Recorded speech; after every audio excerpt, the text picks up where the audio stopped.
খুব এগুলো চেষ্টা করতে কারণ এগুলো পূজার মধ্যে দিয়া পূজা না করলে দেবতা তুষ্ট হইতো না। এখন এটা দিছে দেবতা দেখান না, তার মধ্যে অর্ধেক ভালো আছে অর্ধেক খারাপ আছে, দেবতা দেখান না। অতএব রামচন্দ্র তুমি দিচ্ছ দেখান, কারণ ওগুলো আছে সৃষ্টি আর ওগুলো জন্ম, জন্ম যদি হয় এটা হলে ভূমি পরিবারে যায় ভোগ করার লাগে এই জন্মগ্রহণ করছি। যেরকম ছোটবেলায় জন্মগ্রহণের সাথে সাথে ওই 3 দিন থেকে শুরু করছি যে হ্যাঁ হ্যাঁ কান্না করছি আর দুধ পিঠা খাইছি, ঠিক আছে না, সময় পরে বাত মুখে দিতে বাদ খাইলাম। এখন পর্যন্ত কি করি মা বাতের তালি বাটবো নাকি আর কিছু আছে। এরপর যখন মার ঘোরাইবো কে আরেক মা বোমা শাশুড়ি এবার বোমা আমার তো গাইছে, আর বোমা যদি আমি বাদ না দিই তাহলে বোমা বোম ফুটে গেল।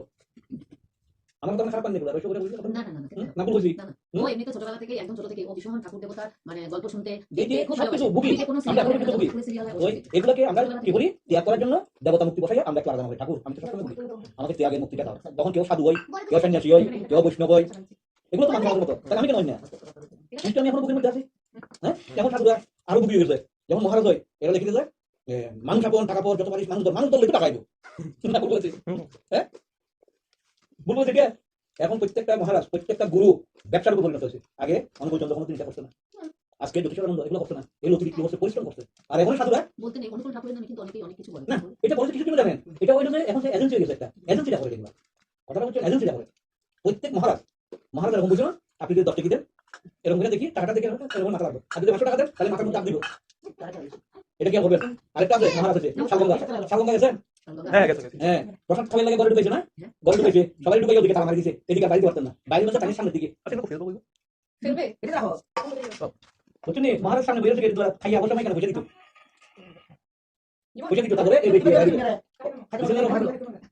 হ্যাঁ ওরকম বসে দিত না বোধহয় তুই জানি না এই শালগঙ্গার মধ্যে প্রসাদ দেয়, তোমার প্রসাদের যে জায়গার মধ্যে খাইবে ভক্তরা সবাই এখানে ঢুকে দিব, তোমার প্রসাদের প্রসাদ দেওয়ার পরে বাইরে রাস্তার মধ্যে তোমার মহারাজ বসে শালগঙ্গাতে একে ভক্তি দিয়ে খালি হাতে দিতে পারে না, কিন্তু দক্ষিণে দিতে পারে মনে পড়ছে এবার যাবে দেখবে যাবার আমার কথা ঠিক আছে কিনা দেখবে ভাই মনে আছে প্রণাম করে মনে আছে ওই দরজা দিয়ে বেরোতে হবে আর দরজা নেই একটা দরজা।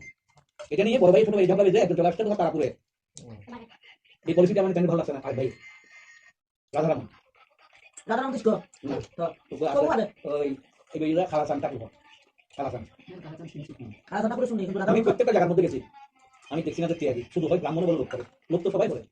এই মহারাজ তারা যোগ্য করতে গেলে কত 20,000 টাকা 50,000 টাকা 60,000 টাকা লাখ টাকা এরকম টাকা একটা যোগ্য করতে আমাদের মালিক মেয়ে লোকটা লালি আইসি জানেন এমনি একটা ভালো নাম আছে লালি বলে সবাই যোগ্য করতো 5 লক্ষ টাকা বাজেট ওইসব তো আপনি কত লাগবে কত না মহারাজ লাগবে তারা পাই জানতে লাগবে এটা কথা মহারাজ দিয়ে কি আসলে আগে তো হাতে ধরে নিয়ে যেতে হবে